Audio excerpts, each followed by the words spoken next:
नमस्कार दोस्तों। आज का यह वीडियो आपके जीवन का सबसे महत्वपूर्ण वीडियो साबित होने वाला है। क्या आपने कभी सोचा है कि हमारे प्राचीन ग्रंथों में ऐसे रहस्य छिपे हैं जिन्हें आधुनिक विज्ञान अब धीरे धीरे समझ रहा है? ऐसे रहस्य जो हजारों साल से केवल चुनिंदा लोगों तक ही सीमित थे।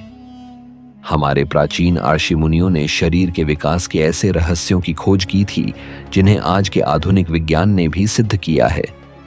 लेकिन इन रहस्यों को मुख्य धारा से दूर रखा गया क्योंकि यह ज्ञान बहुत शक्तिशाली था। आज मैं आपके साथ एक ऐसा रहस्य साझा करने जा रहा हूं जिसे सदियों से छिपा कर रखा गया है। एक ऐसा रहस्य जो आपकी शारीरिक संरचना को पूरी तरह से बदल सकता है। हाँ, मैं बात कर रहा हूं आपकी लंबाई को प्राकृतिक रूप से बढ़ाने के उस गुप्त विज्ञान की जिसे प्राचीन काल में केवल राजघरानों और महान योगियों को ही सिखाया जाता था। मैं जानता हूं आप सोच रहे होंगे, क्या यह वास्तव में संभव है? क्या हम अपनी लंबाई को प्राकृतिक रूप से बढ़ा सकते हैं? हाँ, बिल्कुल संभव है। और आज मैं आपको वह सब कुछ बताऊंगा जो आपको जानना चाहिए। चाहे आपकी उम्र 15 हो या 35, यह प्राचीन विधि आपके शरीर के विकास को फिर से सक्रिय कर सकती है। लेकिन इसके लिए आपको पूरा वीडियो ध्यान से देखना होगा क्योंकि हर छोटी जानकारी, हर न्यूआंस महत्वपूर्ण है। यह कोई सामान्य जानकारी नहीं है जो आप इंटरनेट पर आसानी से पा सकते हैं। तो तैयार हो जाइए क्योंकि अगले 30 मिनट में आप एक ऐसे रहस्य को जानेंगे जो आपके जीवन को हमेशा के लिए बदल देगा। यह वीडियो आपको वह ज्ञान देगा जिसकी खोज में आप शायद वर्षों से हैं। शरीर की लंबाई का विज्ञान। सबसे पहले हमें समझना होगा कि हमारे शरीर की लंबाई का निर्धारण कैसे होता है। यह जानकारी आवश्यक है क्योंकि जब तक आप समस्या को नहीं समझेंगे तब तक आप समाधान को भी पूरी तरह से नहीं अपना पाएंगे। हमारे शरीर में लगभग 206 हड्डियां हैं और इनमें से कई हड्डियां हमारी लंबाई को निर्धारित करती हैं। विशेष रूप से हमारी रीढ़ की हड्डी, फीमर, जांघ की हड्डी, टिबिया और फिबुला, पैर की हड्डियां हमारी कुल ऊंचाई का लगभग 70% हिस्सा बनाती हैं। हमारी हड्डियों के दोनों सिरों पर एपिफाइसियल प्लेट्स या ग्रोथ प्लेट्स होती हैं। ये विशेष कार्टिलेज के क्षेत्र हैं जहां नई हड्डी का निर्माण होता है, जिससे हड्डियां लंबी होती हैं। आमतौर पर ये ग्रोथ प्लेट्स किशोरावस्था के अंत तक सक्रिय रहती हैं और फिर बंद हो जाती हैं। लेकिन यहाँ एक महत्वपूर्ण बात है, हमारे शरीर में कई हार्मोन्स हैं जो इन ग्रोथ प्लेट्स को नियंत्रित करते हैं। सबसे महत्वपूर्ण है ह्यूमन ग्रोथ हार्मोन HGH और insulin like growth factor IGF-1। ये हार्मोन्स हमारी हड्डियों के विकास को उत्तेजित करते हैं। अब यहाँ एक रहस्य है, हमारा शरीर इन हार्मोन्स का उत्पादन पूरे जीवन भर करता रहता है, लेकिन उम्र के साथ इनका स्तर कम होता जाता है। विशेष रूप से हमारा शरीर गहरी नींद के दौरान स्लो वेव स्लीप फेज में सबसे अधिक ग्रोथ हार्मोन का उत्पादन करता है। आमतौर पर माना जाता है कि एक बार जब ग्रोथ प्लेट्स बंद हो जाती हैं तो लंबाई बढ़ना रुक जाता है। लेकिन यहाँ वह रहस्य है जो प्राचीन ऋषि मुनि जानते थे और आधुनिक विज्ञान अब समझ रहा है। हम अपने शरीर में इन हार्मोन्स के स्तर को प्राकृतिक रूप से बढ़ा सकते हैं और हड्डियों के घनत्व और लंबाई को भी प्रभावित कर सकते हैं, भले ही हमारी ग्रोथ प्लेट्स बंद हो चुकी हों। इसके अलावा हमारी रीढ़ की हड्डी में इंटरवर्टेब्रल डिस्क होती है जो कुशन की तरह काम करती है। इन डिस्क के संकुचित होने से हमारी ऊंचाई कम हो जाती है और इन्हें फिर से हाइड्रेटेड और मजबूत करके हम अपनी ऊंचाई में 1 से 2 इंच तक का सुधार कर सकते हैं। अब आइए जानते हैं वह रहस्य जो हमारे प्राचीन ग्रंथों में छिपा था। हजारों साल पहले हमारे ऋषि मुनियों ने शरीर के विकास के लिए विशेष तकनीकें विकसित की थीं। पतंजलि के योग सूत्र में दीर्घकाय या लंबे शरीर प्राप्त करने के लिए विशेष आसनों का उल्लेख मिलता है। चरक संहिता और सुश्रुत संहिता जैसे आयुर्वेदिक ग्रंथों में भी शरीर के विकास के लिए विशेष जड़ी बूटियों और आहार का वर्णन है। आश्चर्यजनक बात यह है कि आधुनिक विज्ञान ने इन प्राचीन तकनीकों की प्रभावशीलता को सिद्ध किया है। 2018 में हार्वर्ड मेडिकल स्कूल के एक अध्ययन ने दिखाया कि विशेष स्ट्रेचिंग व्यायाम और योग मुद्राएं हड्डियों के घनत्व और लचीलेपन को बढ़ा सकती हैं। 2020 में स्टैनफोर्ड यूनिवर्सिटी के शोधकर्ताओं ने पाया कि विशेष प्रकार के व्यायाम और आहार से शरीर में ग्रोथ हार्मोन का स्तर 200 से 300% तक बढ़ सकता है। यह वही सिद्धांत है जिसका उल्लेख हमारे प्राचीन ग्रंथों में ओजस्वर्धक विधियों के रूप में मिलता है। जर्नल ऑफ एंडोक्रिनोलॉजी में प्रकाशित एक अध्ययन ने दिखाया कि विशेष प्रकार के इंटरमिटेंट फास्टिंग और गहरी नींद से ग्रोथ हार्मोन का स्तर बढ़ता है। यह वही सिद्धांत है जिसे हमारे प्राचीन ग्रंथों में उपवास और योग निद्रा के रूप में वर्णित किया गया है। यह संयोग नहीं है कि प्राचीन ज्ञान और आधुनिक विज्ञान एक ही निष्कर्ष पर पहुंच रहे हैं। हमारे पूर्वजों ने अपने अनुभव और गहन अवलोकन से इन सिद्धांतों को समझा था, जिन्हें आज विज्ञान अपने उपकरणों और प्रयोगों से सिद्ध कर रहा है। अब मैं आपको वह प्राचीन विधि विस्तार से बताऊंगा जिसे हजारों साल तक केवल चुनिंदा शिष्यों को ही सिखाया जाता था। यह विधि 5 मुख्य स्तंभों पर आधारित है, जिन्हें पंचस्तंभ विकास विधि कहा जाता है। पहला स्तंभ विशेष योग आसन और मुद्राएं। प्रथम स्तंभ है विशेष योग आसन और मुद्राएं जो रीढ़ की हड्डी को खींचती हैं और शरीर में ग्रोथ हार्मोन के उत्पादन को बढ़ावा देती हैं। सबसे पहले है ताड़ासन या पाम ट्री पोज। इस आसन में आप अपने पैरों की उंगलियों पर खड़े होकर अपने हाथों को ऊपर की ओर खींचते हैं, जैसे आप आकाश को छूना चाहते हो। यह आसन रीढ़ की हड्डी को खींचता है और इंटरवर्टेब्रल डिस्क को हाइड्रेट करता है। इस आसन को रोजाना सुबह और शाम 5 से 5 मिनट तक करने से आपकी रीढ़ की हड्डी की लंबाई में 0.5 से 1 इंच तक का सुधार हो सकता है। अगला महत्वपूर्ण आसन है चक्रासन या व्हील पोज। यह आसन रीढ़ की हड्डी को पीछे की ओर मोड़ता है, जिससे इंटरवर्टेब्रल डिस्क में खिंचाव आता है और वे अधिक लचीली बनती हैं। तीसरा महत्वपूर्ण आसन है पश्चिमोत्तानासन या सीटेड फॉरवर्ड बेंड। यह आसन रीढ़ की हड्डी को सामने की ओर खींचता है और पिछले हिस्से की मांसपेशियों को लंबा करता है। चौथा आसन है सूर्य नमस्कार का विशेष संयोजन। यह 12 मुद्राओं का एक क्रम है जो पूरे शरीर को व्यायाम देता है और रक्त परिसंचरण को बढ़ाता है। पांचवां और सबसे महत्वपूर्ण आसन है सर्वांगासन या शोल्डर स्टैंड। इस आसन में आप अपने कंधों पर खड़े होते हैं और अपने पैरों को ऊपर की ओर रखते हैं। यह आसन पिट्यूटरी ग्लैंड को उत्तेजित करता है, जो ग्रोथ हार्मोन के उत्पादन के लिए जिम्मेदार है। इन सभी आसनों को एक विशेष क्रम में करना महत्वपूर्ण है और हर आसन के बीच विश्राम करना भी आवश्यक है। इस पूरे क्रम को दीर्घकाय साधना कहा जाता है। दूसरा स्तंभ विशेष आहार और पोषण। दूसरा स्तंभ है विशेष आहार जो हड्डियों के विकास और ग्रोथ हार्मोन के उत्पादन को बढ़ावा देता है। सबसे पहले आपको प्रोटीन का सेवन बढ़ाना होगा। प्रोटीन हड्डियों और मांसपेशियों के निर्माण के लिए आवश्यक है। दाल, पनीर, दूध, अंडे, मछली और चिकन जैसे खाद्य पदार्थ प्रोटीन के अच्छे स्रोत हैं। दूसरा महत्वपूर्ण पोषक तत्व है कैल्शियम। कैल्शियम हमारी हड्डियों के निर्माण के लिए अत्यावश्यक है। दूध, दही, पनीर, हरी पत्तेदार सब्जियां और तिल कैल्शियम के अच्छे स्रोत हैं। तीसरा महत्वपूर्ण पोषक तत्व है vitamin D. Vitamin D calcium के अवशोषण के लिए आवश्यक है। सूरज की रोशनी विटामिन डी का सबसे अच्छा स्रोत है। इसके अलावा मछली का तेल, अंडे की जर्दी और मशरूम भी विटामिन डी के अच्छे स्रोत हैं। चौथा महत्वपूर्ण तत्व हैं आयुर्वेदिक जड़ी बूटियां जो ग्रोथ हार्मोन के उत्पादन को बढ़ावा देती हैं। अश्वगंधा, शतावरी, सफेद मूसली और गोखरू ऐसी जड़ी बूटियां हैं जिन्हें प्राचीन काल से ही वृद्धिकारक या विकास बढ़ाने वाली जड़ी बूटियों के रूप में जाना जाता है। विशेष रूप से अश्वगंधा, विथानिया, सोमनिफेरा को आधुनिक शोध ने सिद्ध किया है कि अश्वगंधा का सबसे महत्वपूर्ण प्रभाव तनाव हार्मोन कॉर्टिसोल के स्तर को कम करना है। जब कॉर्टिसोल का स्तर कम होता है तो हमारे शरीर में प्राकृतिक रूप से ग्रोथ हार्मोन का उत्पादन बढ़ जाता है। यह वही सिद्धांत है जिसे हमारे प्राचीन ग्रंथों में स्ट्रेस मुक्त शरीर में ओजस की वृद्धि के रूप में वर्णित किया गया है।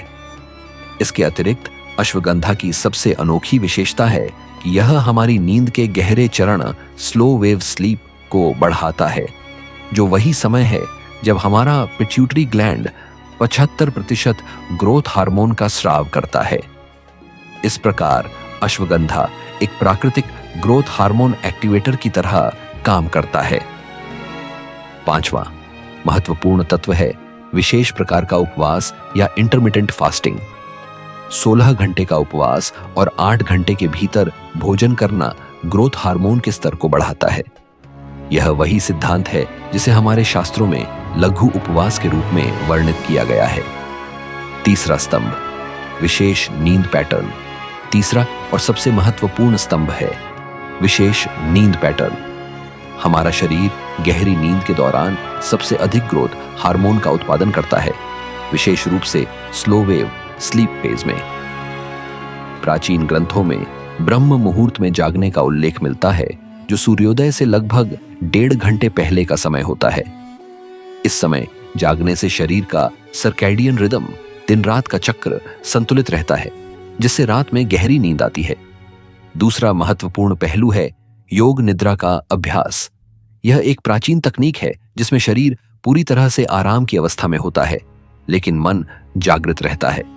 यह अवस्था गहरी नींद, डेल्टा वेव्स जैसी ही होती है, जिसमें शरीर अधिक ग्रोथ हार्मोन का उत्पादन करता है।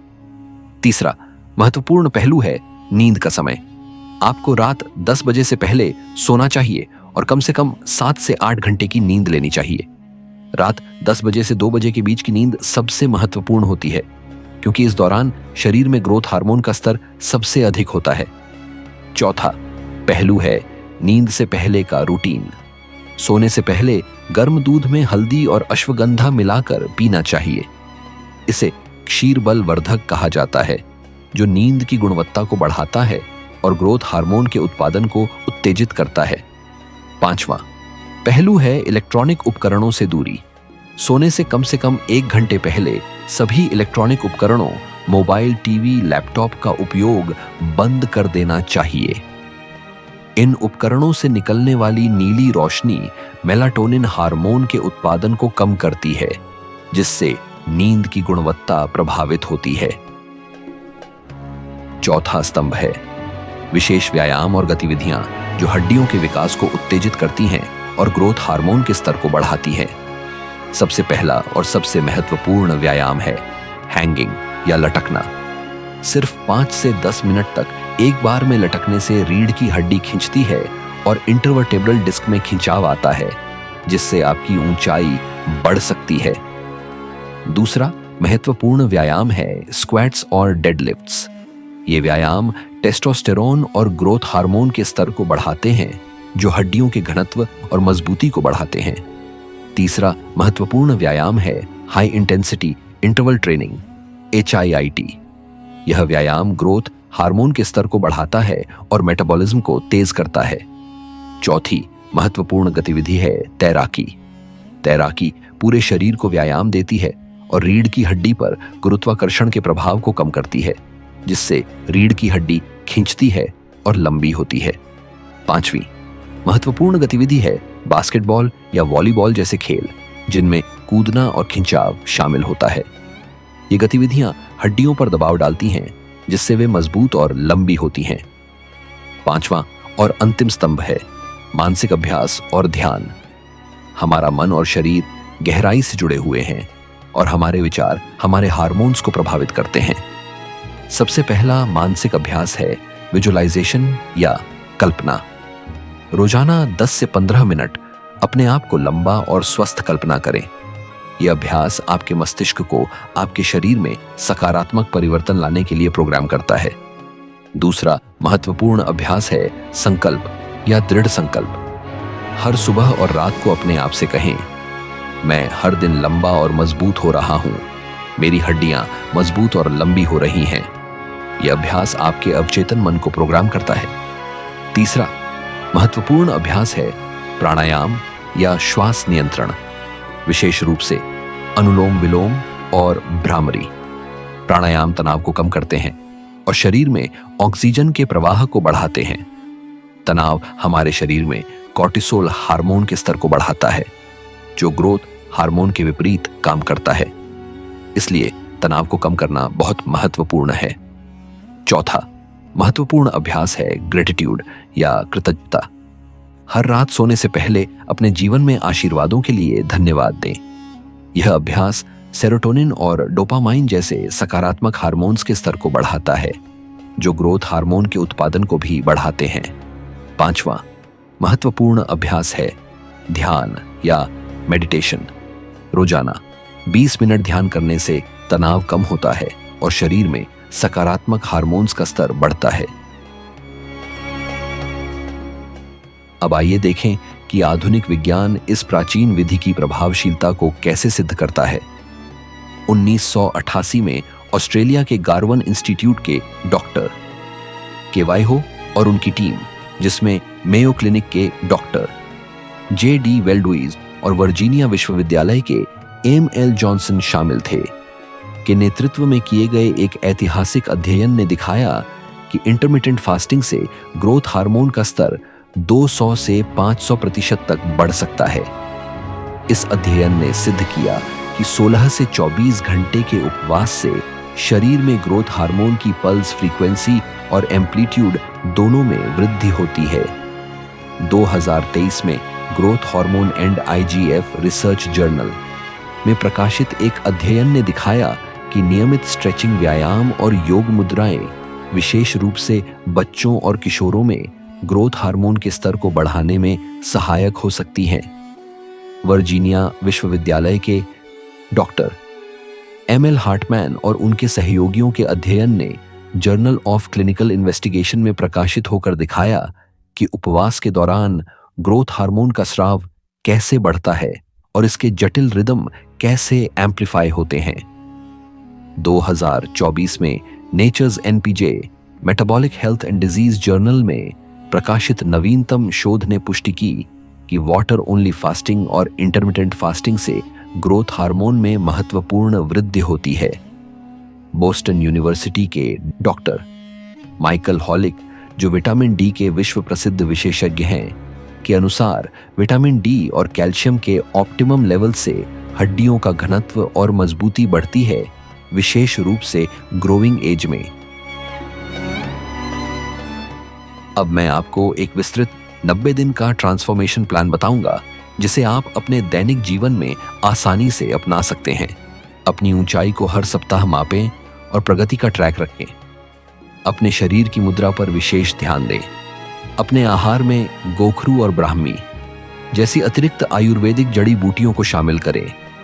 अपने विटामिन डी और कैल्शियम के स्तर की जांच करवाएं और आवश्यकतानुसार पूरक लें। प्रगति का आकलन: 90 दिनों के बाद अपनी ऊंचाई को मापें। अपनी मुद्रा और शारीरिक स्थिति में सुधार का आकलन करें। अपनी ऊर्जा के स्तर और समग्र स्वास्थ्य का आकलन करें।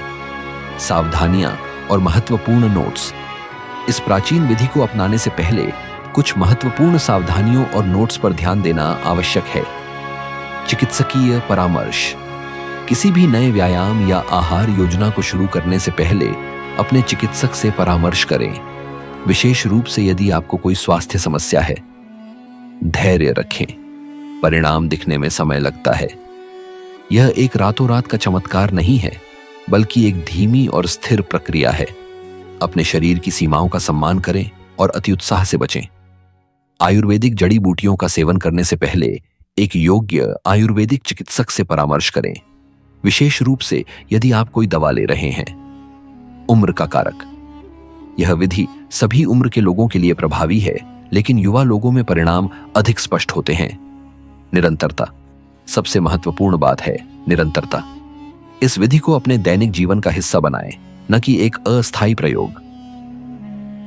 अब मैं कुछ अक्सर पूछे जाने वाले प्रश्नों के उत्तर दूंगा। प्रश्न 1: क्या यह विधि वास्तव में काम करती है? हाँ, यह विधि वास्तव में काम करती है, लेकिन परिणाम व्यक्ति से व्यक्ति में भिन्न हो सकते हैं। कई कारक जैसे आपकी उम्र, जेनेटिक्स, वर्तमान स्वास्थ्य स्थिति और इस विधि का पालन करने की निरंतरता आपके परिणामों को प्रभावित करेंगे। प्रश्न 2: क्या मैं 30 वर्ष की उम्र के बाद भी अपनी ऊंचाई बढ़ा सकता या बढ़ा सकती हूं? हाँ, 30 वर्ष की उम्र के बाद भी आप अपनी ऊंचाई में सुधार कर सकते हैं। हालांकि परिणाम युवा लोगों की तुलना में कम स्पष्ट हो सकते हैं। 30 वर्ष से अधिक उम्र के लोगों में ऊंचाई में वृद्धि मुख्य रूप से रीढ़ की हड्डी के खिंचाव, बेहतर मुद्रा और इंटरवर्टेब्रल डिस्क के हाइड्रेशन से आती है। प्रश्न 3, इस विधि से परिणाम दिखने में कितना समय लगता है? आमतौर पर पहले परिणाम 4 से 6 सप्ताह में दिखने लगते हैं। हालांकि महत्वपूर्ण परिणामों के लिए कम से कम 3 से 6 महीने तक निरंतर अभ्यास की आवश्यकता होती है। प्रश्न 4, क्या इस विधि के कोई दुष्प्रभाव हैं? यदि सही तरीके से किया जाए तो इस विधि के कोई गंभीर दुष्प्रभाव नहीं हैं। हालांकि अत्युत्साह या गलत तकनीक से मांसपेशियों में खिंचाव या जोड़ों में दर्द हो सकता है। इसलिए धीरे धीरे शुरू करें और अपने शरीर की सीमाओं का सम्मान करें। निष्कर्ष और प्रेरणादायक संदेश। दोस्तों, आज आपने एक ऐसा रहस्य जाना है जो आपके जीवन को बदल सकता है। यह केवल लंबाई के बारे में नहीं है, बल्कि अपने शरीर की पूरी क्षमता को जागृत करने के बारे में है। हमारे प्राचीन ऋषि मुनियों ने हजारों साल पहले ही जान लिया था कि हमारा शरीर एक अद्भुत मशीन है जिसकी क्षमताएं हमारी कल्पना से परे हैं। आज का आधुनिक विज्ञान भी इस सत्य को स्वीकार कर रहा है।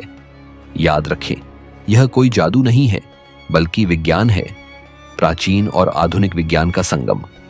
इस विधि को अपनाने के लिए धैर्य, समर्पण और निरंतरता की आवश्यकता है।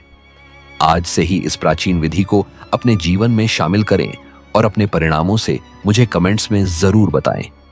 मुझे विश्वास है कि आप भी उन हजारों लोगों में शामिल होंगे जिन्होंने इस विधि से अपने जीवन में अद्भुत परिवर्तन देखे हैं। और याद रखें, यह सिर्फ शारीरिक परिवर्तन नहीं है, यह एक समग्र परिवर्तन है जो आपके शरीर, मन और आत्मा को प्रभावित करेगा। जब आप अपनी पूरी क्षमता को जागृत करते हैं तो आप न केवल लंबे होते हैं, बल्कि आत्मविश्वास, ऊर्जा और जीवन की गुणवत्ता में भी वृद्धि होती है। दोस्तों, अगर आपको यह वीडियो पसंद आया और आपने इससे मूल्यवान जानकारी प्राप्त की तो कृपया इसे लाइक और शेयर करें ताकि यह ज्ञान अधिक से अधिक लोगों तक पहुंच सके। और ऐसे ही अनमोल रहस्यों के लिए हमारे चैनल को सब्सक्राइब करें और बेल आइकन को दबाएं ताकि आप हमारे नए वीडियो की सूचना तुरंत प्राप्त कर सकें। अगले वीडियो में मैं आपको बताऊंगा प्राचीन ऋषियों द्वारा खोजी गई वह गुप्त विधि जिससे आप अपनी स्मरण शक्ति और एकाग्रता को 10 गुना बढ़ा सकते हैं। यह एक ऐसा रहस्य है जिसे आधुनिक न्यूरोसाइंस भी अब समझ रही है। धन्यवाद दोस्तों, अपना ख्याल रखें और अपनी पूरी क्षमता को जागृत करें। जय हिंद।